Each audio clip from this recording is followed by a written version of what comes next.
amigas, amigos, lo primero que tengo que decir bien fuerte, gracias, muchas gracias por estar esta tarde acá. Buenas tardes, compañeros. Muchas gracias por haber respondido a esta convocatoria sobre una jornada de formación organizada por los compañeros de la Mesa de Formación Tres Banderas, conformada por compañeros todos compañeros jóvenes, provenientes de distintas organizaciones que los cuentan como militantes y que creemos que nos hacen confiar en que el futuro del peronismo es posible y que está plenamente vigente. Los compañeros han tenido una iniciativa que es muy importante, con temas que son fundamentales, no solamente en la historia, sino que son absolutamente actuales, como es el caso del tema que van a abordar los compañeros, que es a 37 años de Malvinas, el significado que tiene no solo la guerra de Malvinas, sino que nosotros tengamos como país uno de los enclaves coloniales que hay en el mundo, en este caso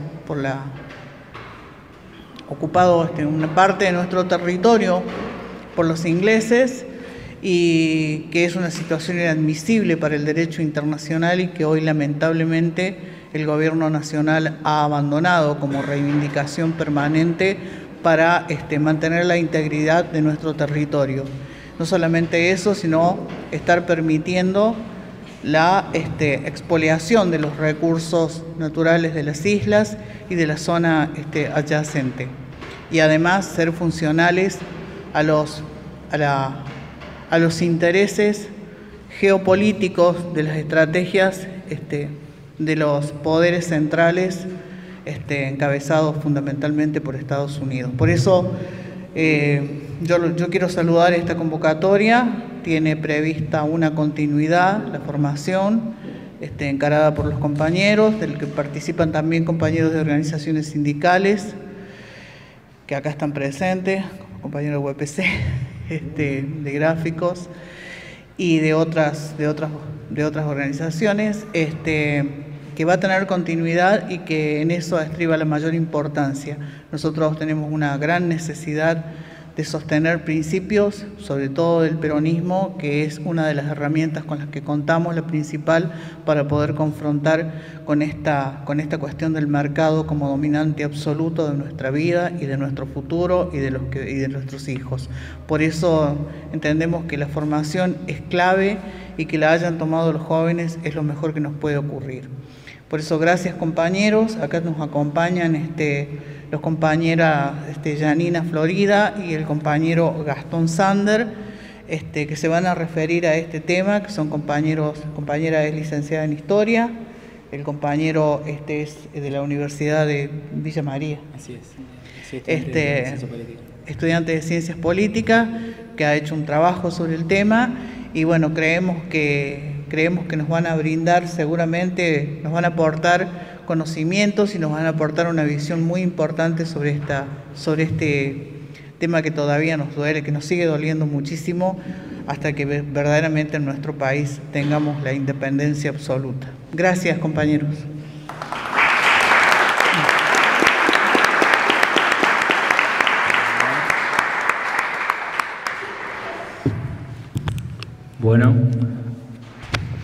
Bueno, la parte de la que voy a hablar yo, primero voy a hacer una breve presentación. Mi nombre es Gastón Sander, tengo 24 años, soy estudiante de Ciencias Políticas de la Universidad Nacional de Villa María. Y la parte que voy a presentar yo es en lo referido a un trabajo que realicé para la materia Política Exterior Argentina en el año 2016. Lo primero que voy a hacer es un breve repaso sobre la política exterior de Malvinas en los últimos años. Igual, mi énfasis va a ser en el periodo 2003-2015. Por ello es que mi repaso va a empezar desde los años 90 en lo que fue la antesala de la política kirchnerista con respecto a las Islas Malvinas. Bueno, para comenzar, en los años 90 bajo el gobierno de Carlos Menem, hubo una doctrina que manejó la política exterior de la República Argentina que era enmarcada en el llamado realismo periférico. El realismo periférico es una doctrina que propiciaba un alineamiento total a los Estados Unidos. Asimismo, habría que tener en cuenta el contexto internacional, que era un mundo unipolar. ¿A qué me refiero con esto? Se había caído el muro de Berlín, había una total hegemonía por parte de Estados Unidos en lo referido a política exterior. Entonces, el gobierno de Carlos Menem aplicó una política pragmática de política exterior de alinearse totalmente a los mandatos de la política exterior norteamericana. Por eso fue que, por ejemplo, en los años 90, en la Guerra del Golfo, mandaron un par de buques, si no me equivoco, fueron 6 buques a la guerra del Golfo contra Kuwait. No sé si me estoy equivocando del país, que alguien me corrija. Bueno, eso fue la antesala de la política kirchnerista. Luego hubo un paréntesis en el medio, pero el gran problema fue que hubo una gran crisis institucional y política en nuestro país que hizo que las diferentes políticas exteriores fueran cambiando y fluctuando, depende de quién estuviera en el gobierno. ¿A qué me refiero? Estuvo la Alianza en su momento, que fue la primera que después del gobierno de Perón volvió a hacer una disputa por la soberanía. Pero el problema que hubo aquí, que es por ahí en lo que gira mi trabajo, es que no hubo un reclamo por los recursos naturales. Entonces eso fue solamente un reclamo por la soberanía. Igual quiero dejar en claro que el reclamo por la soberanía es un eje que atraviesa generalmente todas las políticas exteriores, pero que depende con quién estén alineados o no, es que hacen más énfasis o menos énfasis. Luego, en el año 2000, hay que tener en cuenta un hecho, es que hay un nuevo paradigma mundial con respecto a la política internacional y a la política exterior. ¿Cuál es? En el año 2001 fue el atentado a las Torres Gemelas. Creo que todos los que estamos acá recordamos cuándo, cómo fue y dónde estábamos en el momento que eso sucedió. O por ahí los chicos secundarios no, porque eran demasiado chicos. Pero hay que tener en cuenta que en este momento se crea un nuevo enemigo a nivel internacional, que es el terrorismo y la lucha contra el terrorismo. Entonces, todas las acciones políticas desde este momento empiezan a cambiar en dirección a la lucha contra el terror, que así se llamaba en su momento, que era encabezado a nivel internacional por George Bush, el presidente de Estados Unidos. Y aquí cambia el mundo. Hay que tener en cuenta que acá deja de ser un mundo unipolar y pasa a ser un mundo multipolar. ¿A qué me refiero con esto? Que le tuvieron que dar juego internacional a Rusia, China e India para poder aliarse contra este nuevo enemigo o hipótesis de conflicto que emergía en el mundo. Y un hecho muy importante que tiene que ver con todo esto es las invasiones a Afganistán y a Irak, porque que esto fue en el año 2003. ¿Qué fue lo que produjo esto? Fue un aumento como nunca hubo antes en la historia del precio del barril de petróleo crudo. Entonces, ¿a qué dio pie esto? Dio pie al surgimiento de nuevas tecnologías en lo referido a la extracción de hidrocarburos, que son el shale oil, el fracking y el offshore. Así, a grandes rasgos les explico. El fracking es lo que hay, por ejemplo, en Vaca Muerta, que vendría a ser, hablando mal y pronto, chupar el petróleo a las piedras, si se quiere, que es con una nueva tecnología destructiva y que usa muchos recursos naturales en lo referido a agua y a arena de silicio. Y al mismo tiempo el petróleo offshore, que son las plantas de extracción de petróleo que están instaladas en el mar. Y acá está el punto crucial de la disputa que gira mi trabajo, o sea, sobre la cual gira mi trabajo. ¿Por qué? Voy a hacer un breve paréntesis un par de años más atrás en la historia. En los años 70, el presidente Perón había tenido un par de acercamientos con la corona de Inglaterra para generar una soberanía compartida, que fue un documento secreto que se desclasificó recién en el año 2012. No sé si recuerdan, el informe de Rattenbach fue en el contexto ese que se desclasificó y que se comentó que el general Perón en su momento quiso hacer un acercamiento de hacer una soberanía compartida de Malvinas. Pero ¿qué pasó en ese mismo momento a nivel internacional? En ese momento, en 1973, fue antes de que él muera, fue la crisis del petróleo a nivel internacional y se triplicó el precio del petróleo en todo el mundo. Y al mismo tiempo los ingleses estaban investigando a ver qué había en las Malvinas en el contexto de este posible acuerdo, y ahí vieron que tenían una de las reservas más grandes de petróleo offshore del hemisferio sur, o sea, del Atlántico Sur. Entonces ahí fue que cambió la hipótesis con respecto a una soberanía compartida o no, porque sabían que en el futuro podrían crear las condiciones para que esto sea rentable. Bueno, adentrándome un poco más en la actualidad, cabe destacar que el gobierno de Eduardo Duhalde no se pudo negociar, se intentó hacer un negociado en su momento por las zonas de exploración, pero no se llegó a un acuerdo, porque las condiciones que imponían los ingleses eran demasiado desfavorables para Argentina, pero era entendible en el contexto nuestro que tuvimos 5 presidentes en una semana, represión, default, o sea, era un momento que no era propicio para un país negociar. Si uno está con la soga al cuello, es mucho más, o sea, las condiciones del intercambio son generalmente mucho más complicadas.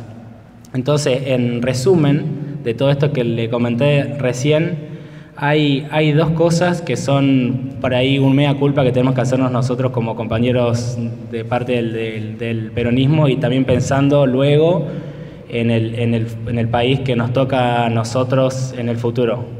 ¿Cuáles son? Que Argentina, el problema que tuvo es que no contamos en ningún momento con estrategias de anticipación sobre lo que iba a pasar a nivel internacional, ni tuvimos políticas de Estado. ¿A qué me refiero con esto? Que la adaptación de la política exterior argentina fue siempre pragmática, o sea, la política exterior se adaptó siempre al cambio externo. Si cambiaba para un lado la política internacional, el presidente de turno agarraba para ese lado. Si la política exterior cambiaba para el otro lado, el presidente de turno en Argentina cambiaba hacia el otro lado. Por consiguiente, en política internacional esto es muy desfavorable porque no hay una previsibilidad sobre las acciones del país, que al mismo tiempo es algo que nosotros que somos jóvenes por ahí vemos con respecto a las políticas económicas, a las crisis, que no puede ser que cada 10 años pase lo mismo. Por ahí es algo a tener en cuenta y a corregir en el futuro, de poder generar políticas de Estado y cuestiones que nos sirvan para poder tratar estos temas con la seriedad que requiere a nivel Estado, no gobierno. Bueno, y ya hablando de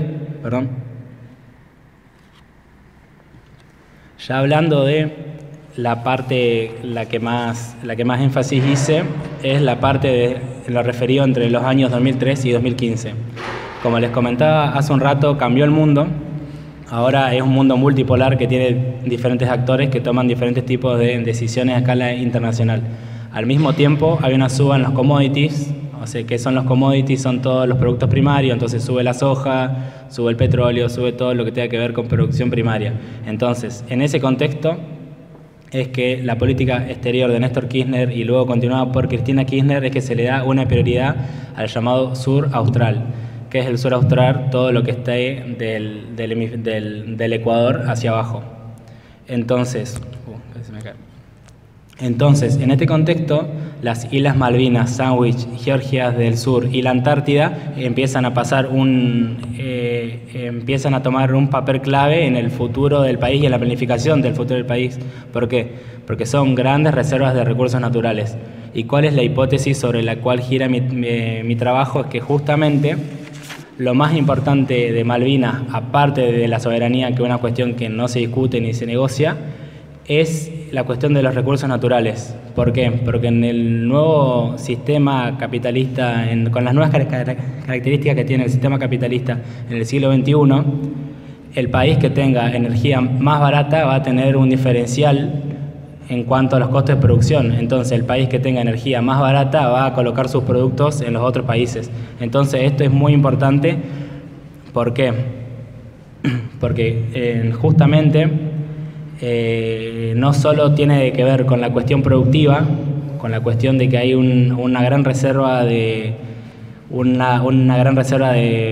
petróleo y de gas, sino también la cuestión geopolítica. Por ejemplo, el 7% del presupuesto de la OTAN, ¿saben lo que es la OTAN? Ahí levante la mano, no hay problema, estaría bueno que sea ahí de vuelta. A ver ahí, Rama.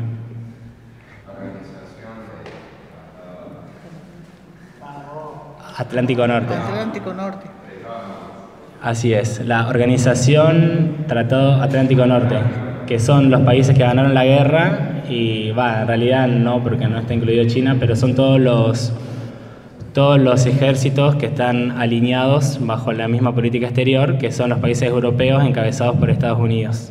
Entonces, el 7% de la OTAN, que es el bloque político y militar más grande del mundo, el 7% de su presupuesto va direccionado a Malvinas. ¿A qué? A mantener Malvinas. ¿Por qué? Porque tenemos que pensar que las islas no son solamente islas y que son nuestras, sino que también son el portaaviones y la base militar más grande del mundo. O sea, yo creo que esto es uno de los puntos más importantes que tenemos que tener en cuenta con respecto a esto.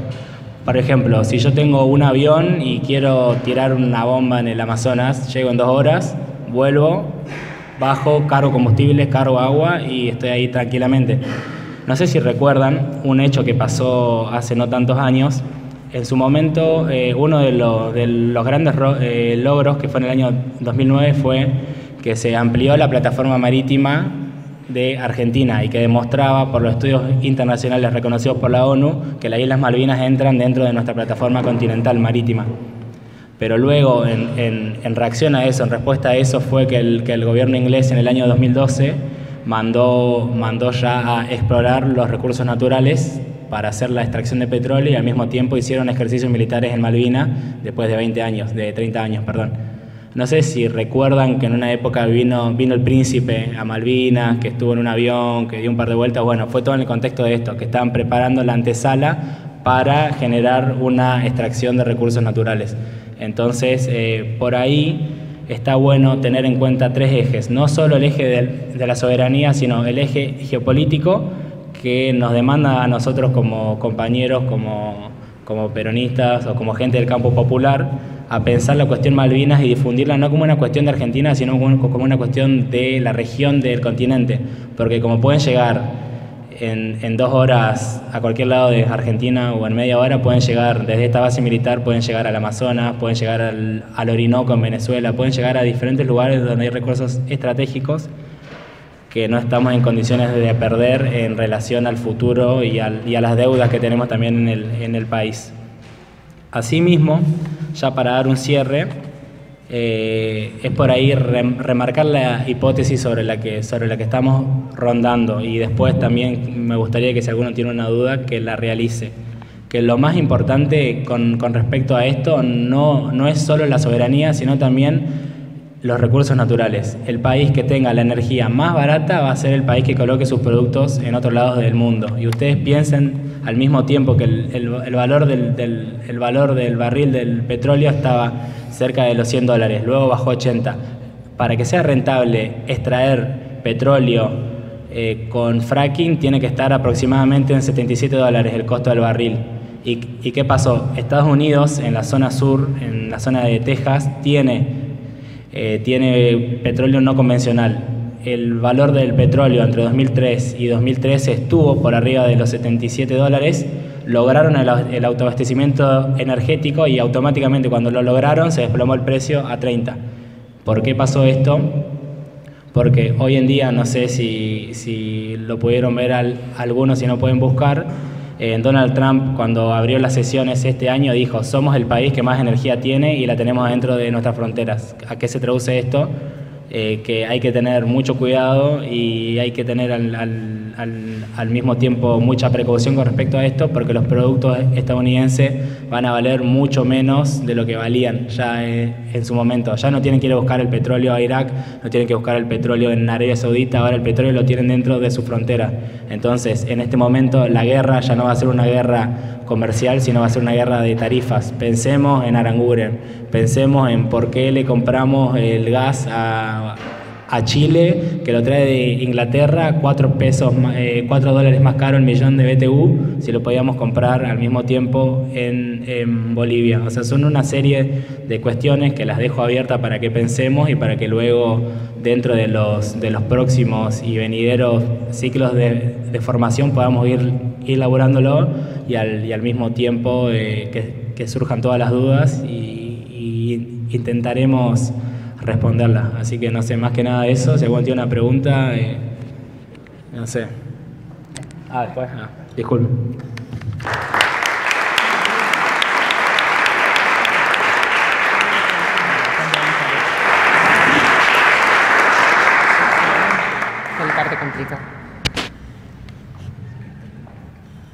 Hola, buenas tardes. Mi nombre es Janine Floridia. Bueno, soy licenciada en Historia y vengo a hablar de un tema totalmente distinto, o sea, sigue siendo Malvinas, pero me enfoco en la guerra. Lo cual está bueno porque desde hace un tiempo siempre está la pregunta de qué se conmemora cuando se conmemora el 2 de abril. Pensemos que el 10 de junio es el día de la soberanía de Argentina sobre las islas y sin embargo a través de las distintas políticas públicas se ha ido modificando la fecha. Pasó del 2 de abril al 10 de junio, después volvió el 2 de abril, entonces está bueno pensar el marco de la conmemoración en cuestiones de políticas públicas y también, bueno, en cuestiones de soberanía, ¿no? Yo más o menos le voy a hacer una presentación de un trabajo que hice, o sea, mi trabajo de tesis que hice para recibirme de licenciada en Historia, ahí está. Y de otro trabajo que vengo haciendo con una compañera, Elena Otera, con las que trabajamos las enfermeras que fueron a la isla. Con respecto a mi tesis, yo hice hincapié en las representaciones juveniles que se fueron dando en el transcurso de la guerra y estuvieron graficadas en los medios masivos de comunicación, como muchos de ustedes saben, y si no lo saben, bueno, está bueno saberlos. Los medios masivos, sobre todo los de mayor tirada, se convirtieron en voceros oficiales de la dictadura en turno, ¿sí? Siempre remarco que no hay que olvidarse que la guerra se da en este contexto dictatorial, porque bueno, a veces las cuestiones nacionalistas que se movieron fueron tan fuertes que entiendo que se pueda poner en duda o olvidar, porque bueno, digamos, las guerras se dan en el marco de los estados nacionales y generan sentimientos en nosotros que van más allá de la razón. Bueno, dentro de los periódicos oficiales se empezó a jugar con la figura del héroe y del joven heroico. En el marco de la dictadura, la población en general y los jóvenes en particulares estuvieron divididos como en tres grandes sectores: la juventud heroica, la juventud subversiva y la juventud indiferente. Y sobre cada una de estas representaciones juveniles se generaron diferentes políticas que muchos las conocemos. O sea, el joven heroico fue glorificado, el joven heroico está representado no solo ideológicamente con lo que el régimen cree que es lo correcto, sino también estéticamente, el pelo corto, cuestiones más tradicionales, juventudes católicas, también de clases medias y clases altas, porque también hay un marcado sesgo de clases en estas representaciones que se hace desde la dictadura.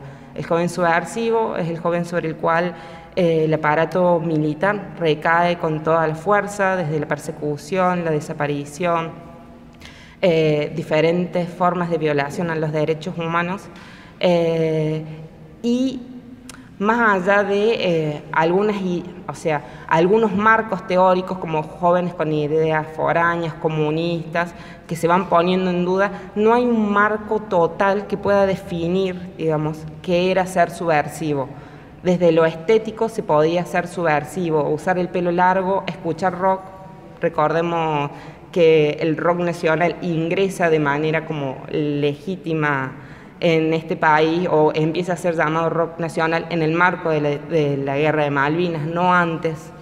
Y bueno, y el joven indiferente era el joven al cual la dictadura, a través de diferentes festivales, no sé, pienso en el Día del Estudiante, el Día de la Primavera, el Mundial del Fútbol, o sea, a través de diferentes políticas, intenta convencer para estar a favor del régimen. Bueno, en el marco de la dictadura militar, esta división se hace una y se pondera la imagen del joven heroico. Por supuesto que pensada en el arquetipo del joven soldado que iba a la guerra, pensemos que la mayoría, el 70% de los soldados movilizados eran conscriptos, por lo tanto eran jóvenes que tenían muy poco tiempo de instrucción militar y tenían desde 18 a 20 años. Bueno, esa es la figura, como el arquetipo, el que hay que seguir, pero a través de los medios se va instando a toda la sociedad y a todos los jóvenes en particular para que respondan a este llamado a la heroicidad, digamos. Por momentos uno piensa que es la forma del régimen, la forma que toma el régimen militar para conseguir el apoyo, ¿sí? Para conseguir el apoyo de la sociedad. Pensemos que estábamos en un momento de una gran crisis económica. Ya había habido manifestaciones en contra de la dictadura. El 30 de marzo hay una gran manifestación, un gran paro de la CGT, que es altamente reprimido en Buenos Aires y en Mendoza. Los medios cordobeses no hablan de represión, pero sí hablan de un marcado ejercicio de control. Como que esa mañana sindicatos y colegios se habían levantado con policías y militares en la puerta, como una cuestión bastante, digamos, si bien no era extraña, porque estábamos dentro del marco, digamos, de la dictadura, sí de un tiempo a esta parte, después de los 80, es un poco más tranquilo el control, por decirlo de alguna forma. Entonces, bueno, como les dije, pensamos que está buscando, o sea, a través de esta imagen, conseguir adhesiones. Sin embargo, la mayoría de los estudios refuerzan que la adhesión a la recuperación de Malvinas, la cantidad, digamos, de la legitimidad, o sí, las formas de adhesiones que se fueron dando, tiene que ver con los años en los colegios en que nos han enseñado, y a ustedes les pasó y a nosotros nos ha pasado a todos, que las Malvinas fueron y serán argentinas. O sea, esta idea de soberanía que tenemos como inserta en nuestra idea de nación, idea de soberanía, que no está completa porque nos falta una porción de territorio. Así también, junto con este joven heroico que se iba ponderando en los medios de publicidad, yo me pregunté con respecto a la imagen de lo femenino, porque bueno, digamos, el joven heroico, si bien había excepciones, en la mayoría de los casos era un imaginario masculino. Entonces empecé a ver, bueno, diferentes marcos. Primero no había una apelación a la joven mujer, digamos, pero sí se las fue convocando desde otra forma para que adhirieran, al apoyo, digamos, a la recuperación sobre Malvinas, y también para, digamos, la mayor adhesión tuvo que ver con las colectas que se hicieron. De alguna forma, todo lo que se colectó fue supuestamente a financiar la guerra, que yo creo que ese es el espacio, digamos, ese fue el marco más fuerte en el cual la dictadura fue generando diferentes representaciones para ir movilizando a diferentes formas de la sociedad o diferentes sectores, ¿sí? Porque bueno, había que financiar una guerra que no se da el 2 de abril, la guerra empieza el 1 de mayo, y efectivamente las colectas y las movilizaciones empiezan en el mes de mayo.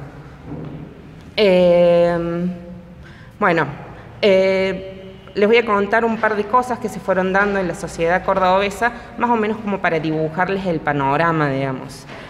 Primero, releyendo los discursos del gobernador de facto Pellanda, uno empieza a ver las nociones de guerra justa, porque efectivamente en ese marco fue narrada la guerra de Malvinas, como la guerra justa, una especie de cruzadas, esas eran las palabras que se publicaban en los diarios, en donde Argentina representaba una joven nación libertadora de pueblos, e Inglaterra una vieja colonia imperialista. Entonces, digamos, más allá, digamos, del reclamo de soberanía, que en ningún momento lo pongo en duda, que es justo efectivamente, sí pienso cómo a través de los medios se fueron manipulando sentires que estaban en el resto que estaban en toda la sociedad, bueno, para conseguir apoyo, movilización, digamos, pensemos que de alguna forma también era una dictadura debilitada que capaz que estaba buscando estar un par de años más en el gobierno. Bueno, también hay una serie de marchas, la más importante que se da en Córdoba, es convocada por la Federación Gaucha y los centros vecinales. En esta también se pondera el papel del joven, ya que bueno, es una marcha que empieza en la Plaza de las Américas y termina en la Plaza San Martín. Yo pensaba en el recorrido diferente que tienen las marchas ahora, en ese momento, digamos. Había pensado, bueno, que empezaran las marchas en la Plaza de las Américas. Para mí sí tiene que ver con un juego que hace la dictadura, bueno, este es un problema que condice a todos los países americanos y muchos países americanos dan una forma de respuesta efectiva a esto. Y los que empiezan o los que encabezan esta marcha son abanderados de diferentes colegios de Córdoba. Se ha ido por los jóvenes de los centros vecinales. En los diarios en ningún momento cuando se habla de jóvenes se está ponderando una cuestión etaria, que es bueno pensarlo porque uno piensa en jóvenes y definitivamente los demarca en un marco etario. Y el marco etario es importante, pero también hay otras prácticas que van hablando de qué es ser o no es ser joven. Esta marcha, digamos, lo que más me llamó la atención es el 15 de abril, la marcha. El día 16 de abril, un grupo de juventudes políticas, así son nombradas, que responden a la juventud peronista, la juventud radical, juventudes de izquierda, sectores agrarios, juveniles, estudiantes, intentan hacer una reunión en la cual lo que están buscando es generar un artículo en donde ellos también esbozan el apoyo a la recuperación sobre la soberanía. Y se juntan en la Casa Radical, pero son desalojados por la policía. Entonces empieza un juego de tensión entre las diferentes agrupaciones juveniles, los sectores mayores de estas agrupaciones y el gobierno. O sea, esto demarcaba como, digamos, si bien con la guerra hay canales que se van abriendo de participación, algunos estaban todavía totalmente cooptados y controlados. Bueno, cuando hablaba de las representaciones femeninas, que le dije que no estaban como en el universal de la categoría de juventud, en cambio sí son como representaciones en torno a particulares, digamos. En los diarios podemos ver como las madres, hay muchas entrevistas a las madres que dejan ir a esos jóvenes soldados, en la cual bueno, está la preocupación de la madre, esta cuestión de, bueno, la posibilidad de muerte, pero a la vez esta entrega, porque es algo justo, es por la patria, es algo que nos como que nos une a todos, ¿sí? Esta idea de patria como una familia un poco más amplia que la propia, la personal. También hay también hay llamados a voluntarias, a mujeres voluntarias cordobesas, sobre todo mujeres que respondan a auxiliares de las ciencias médicas, pero no para ir, en ningún momento se está mencionando de que estas mujeres van a ir al territorio del sur del país. En realidad lo que se está pensando es que Córdoba puede ser centro de evacuado o puede sufrir alguna forma de ataque. Entonces se está intentando, digamos, bueno, se está haciendo un banco de sangre también en caso de que seamos centro evacuados o suframos un ataque, pero bueno, es la mujer como voluntaria y desde el lado de lo auxiliar.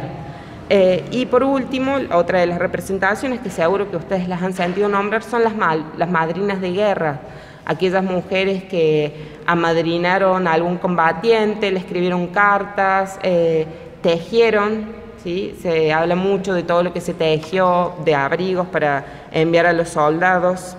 Y esta idea, yo traigo esta idea de la representación femenina porque por mucho tiempo se negó la participación de mujeres en este hecho bélico. Si bien ya hace un tiempo que se está hablando de las enfermeras que fueron a Malvinas, que fueron al sur del país, no fueron a Malvinas, por eso no son consideradas veteranas, estuvieron en el sur del país.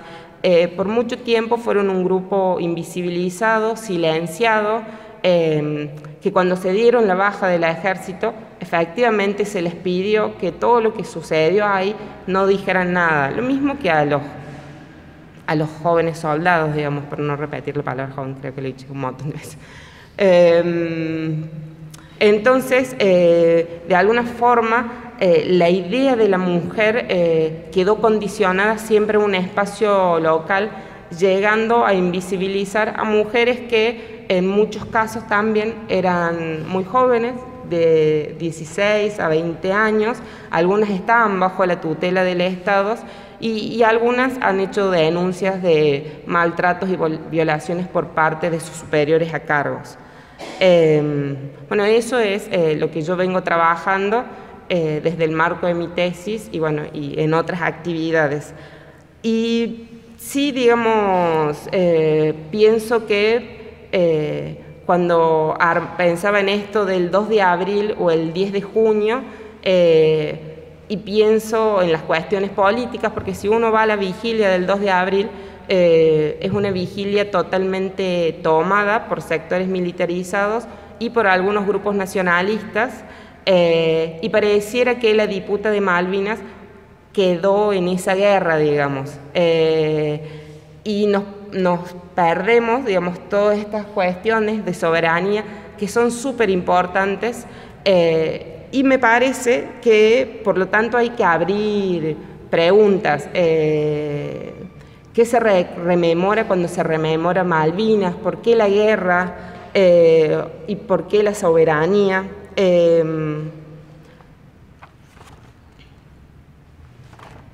Pensar en las Fuerzas Armadas, pensamos que somos estados nacionales, o sea, estamos construidos desde la lógica del Estado Nacional.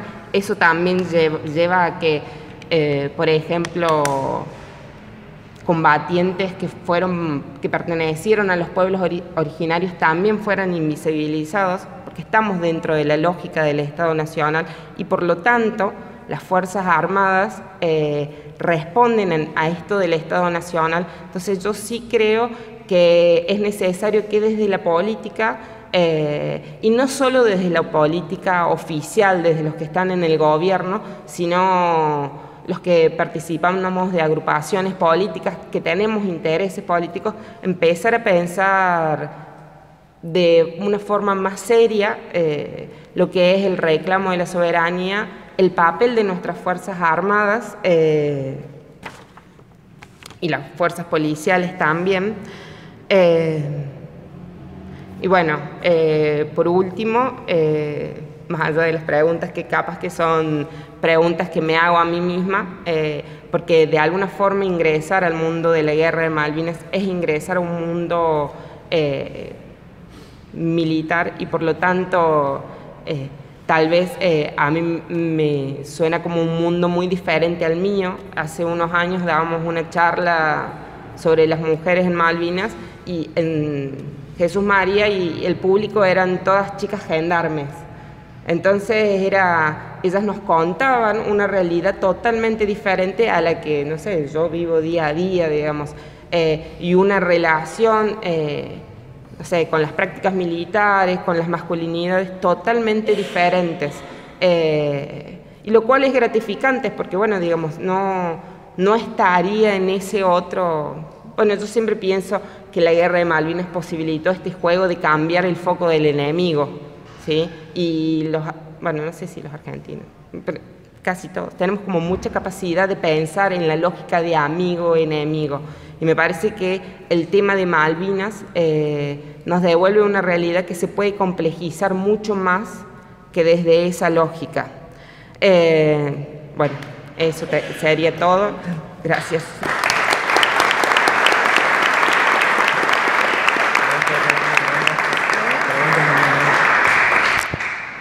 ¿Alguien tiene alguna pregunta para hacernos? No sé, algo que se les ocurra, algo que haya quedado en el tintero, algo que no hayan entendido, etcétera. Está como... Ay, no lo puedo. A ver, este no habla. No sé. Entonces, acá, Hay que... No, no cruzan ahí porque están los dos. Bueno, ¿ahí se escucha? Sí. Bueno, yo tengo una perspectiva diferente que acá que los compañeros. Me parece que hay muchas miradas de la guerra de las Malvinas y la guerra de las Malvinas es una gesta patriótica, como toda gesta patriótica, cualquier lucha de independencia. Un combate implica que haya relaciones de poder y se tenga que enfrentar al enemigo, que sí es el enemigo, el imperio es el enemigo. Y las balas que mataron a nuestros muchachos no fueron las de Galtieri, fueron las de los británicos. No nos podemos olvidar de eso. Tierras nuestras. Con todo el respeto por los compañeros, por sus visiones. Por ejemplo, la guerra de Kuwait. Kuwait es un invento de los poderes del imperio. Irak era el que quería recuperar a sus Malvinas, que era Kuwait. Y por eso pelearon los iraquíes y nosotros, paradójicamente, con Menem, un peronista supuestamente, ofrecimos apoyo al imperio, ¿no? Con el riesgo que eso conllevaba, sí, no para defender nuestra soberanía, sino para acompañar a un imperio. Yo creo que la guerra de las Malvinas nos debería poner muy orgullosos de haber sido un país que enfrentó a uno de los imperios más poderosos de la historia de la humanidad, y lo hizo Argentina. Con el riesgo que pudo tener el imperio si hubiera habido inteligencia y voluntad de parte de los mandos militares argentinos cuando se le ofreció apoyo de parte de Rusia y de otros sectores, ¿no? Yo sí digo que son héroes y no pobres chicos, porque si ustedes ven en Vietnam, de los dos bandos, en las guerras mundiales, siempre fueron pibes los que pelearon. Y siempre hubo violaciones. Cuando nosotros le tirábamos aceite el 25 de mayo, eso era algo una cosa de lesa humanidad, si querés, porque estaría fuera de toda convención tirarle aceite a un enemigo, porque queda quemado y queda muy mal con aceite. Pero son los marcos de la guerra. No tenemos que olvidarnos de que nosotros, hoy, los mismos enemigos que nos combatieron en Malvinas, hoy son los que nos aumentan el dólar todos los días. Porque nosotros estamos teniendo un gobierno al servicio de la OTAN. Y la OTAN no es todos los países del Atlántico del Norte, son los países que están superditados de Estados Unidos y que nosotros ahora lo tenemos con el nombre de FMI, en su fase económica, que no es la fase militar, que la OTAN tiene su fase económica que se llama FMI. Entonces me parece que es una fecha importantísima para levantar las banderas de esos héroes, como fueron los del 25 de mayo, que seguramente hubo violencia, daños colaterales, como hubo en la Guerra de la Independencia, que estoy seguro que hubo violaciones a los derechos humanos y violaciones y de todo tipo, y me duelen. Y me parece que la guerra no es una buena noticia en ninguna parte del mundo. Pero si los vietnamitas cometieron errores y también errores de mando y hicieron cagadas para adentro para pelear contra los yanquis, yo a eso lo dejo de lado. Yo festejo que los vietnamitas hayan sacado a los yanquis de ahí. Y festejo que los argentinos hayan puesto el pecho, como muchos muchachos nuestros, gritando ¡viva la patria! Porque si algo nos ha quitado el neoliberalismo y la posmodernidad es el sentido de patria, el sentido de nacionalismo, que no es el nacionalismo invasor de los imperios norteamericanos, europeos, nacionalismo de liberación. Nosotros somos libertarios y de eso tenemos que estar orgullosos, de ser argentinos y de haber tenido esos combatientes y levantarlos bien en alto. Tendría que haber una calle, cada calle del país tendría que tener un nombre de esos 600 y más de compatriotas que murieron. Tengo muchas más cosas para decir, pero perdonen la emoción, no puedo seguir.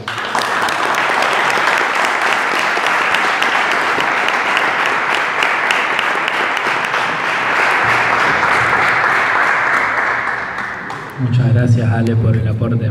¿Alguna otra pregunta? ¿Algo? Ahí el chico.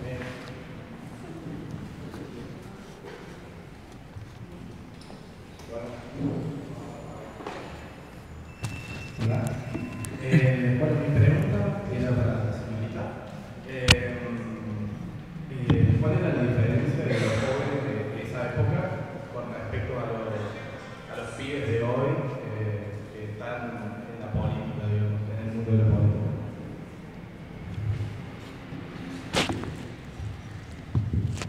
Bueno, yo no trabajo específicamente sobre juventudes políticas, pero sí podemos pensar que dentro de todo nosotros tenemos marcos legales que posibilitan más nuestras formas de participación, ¿sí? Eso, me parece que esa es la la diferencia más grande, digamos. Hemos adquirido con el tiempo capacidades de democracia y por lo tanto los jóvenes pueden participar de política y pueden expresar sus ideas más allá de las tensiones que se puedan generar, que es parte de la misma democracia. Me parece que hay marcos de libertad que, bueno, los hemos aprendido y los hemos sostenido con el tiempo. Eso. Muchas gracias. De nada, gracias a vos. ¿Alguna otra pregunta? Ahí.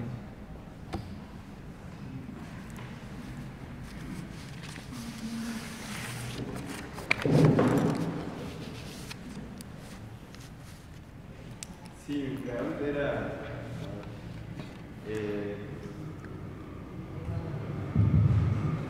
¿cuáles eran las condiciones sociopolíticas previas a la guerra? ¿En Argentina? Sí. Bueno, a grandes rasgos las condiciones sociopolíticas de Argentina, estábamos en un contexto en el cual cuando se declara la guerra de Malvinas, que fue, no sé si fue el 2 de abril o sea, fue el día que inició la guerra, no sé, o que se declaró. El 2 de abril es la recuperación, primero la... Bueno, una semana antes de eso había habido una gran movilización en Plaza de Mayo para pedir que se vaya el gobierno, que fue el 30 de marzo, acá me están diciendo. El día anterior. ¿El día anterior? No, el 30 de marzo. Sí. No estoy afinado con la fecha, te voy a ser sincero, pero un par de días antes de que se declare la guerra de Malvinas, que es el clásico, el conocido discurso, si quieren venir que vengan, les presentaremos batalla, Galtieri, etc. Hubo una movilización en contra de la dictadura porque ya era demasiado, ya había cobrado demasiadas vidas y estaba en un momento de caída del régimen militar. Entonces, una de las hipótesis que hay es que el Estado de facto, el gobierno militar, quiso buscar apoyo popular con la gesta patriótica esta de ir a